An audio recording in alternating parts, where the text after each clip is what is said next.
Pendant des années, le PSG était connu pour une seule chose, dépenser des millions sans jamais dominer l'Europe. Messi, Neymar, Mbappé, malgré toutes ces stars, Paris n'a jamais réussi à gagner la Ligue des Champions. Mais aujourd'hui, quelque chose a changé. Le PSG version Luis Enrique semble totalement différent. Une équipe plus collective, plus disciplinée, plus dangereuse.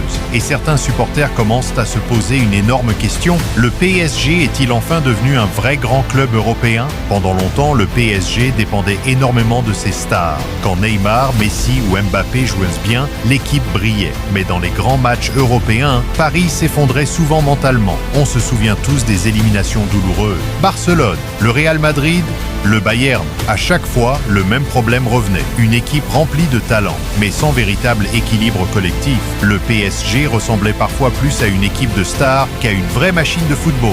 Défensivement fragile, milieu de terrain désorganisé, pressing irrégulier et surtout, énormément de pression. Mais l'arrivée de Luis Enrique a changé beaucoup de choses. L'entraîneur espagnol ne voulait pas seulement des stars. Il voulait une équipe, une vraie identité de jeu. Possession, intensité, pressing, discipline tactique et surtout des joueurs capables de travailler pour le collectif. Aujourd'hui, le PSG semble beaucoup moins dépendant d'un seul joueur. On voit une équipe qui attaque ensemble, mais aussi qui défend ensemble. Et ça, c'est nouveau. Même mentalement, Paris paraît plus solide. Les joueurs courent davantage, le milieu de terrain est plus équilibré et certains jeunes commencent même à prendre énormément d'importance. Et maintenant, la plus grande question. Le PSG peut-il devenir plus fort sans Mbappé? Cette question semblait impossible il y a encore quelques années. Parce que Mbappé était le leader, la superstar, le visage du club, mais parfois, dans le football, perdre une immense star peut aussi permettre à une équipe de devenir plus équilibrée. Regardez certaines grandes équipes européennes. Elles gagnent grâce au collectif, pas seulement grâce à un seul joueur. Et aujourd'hui, Paris semble vouloir suivre cette direction. Plus de discipline,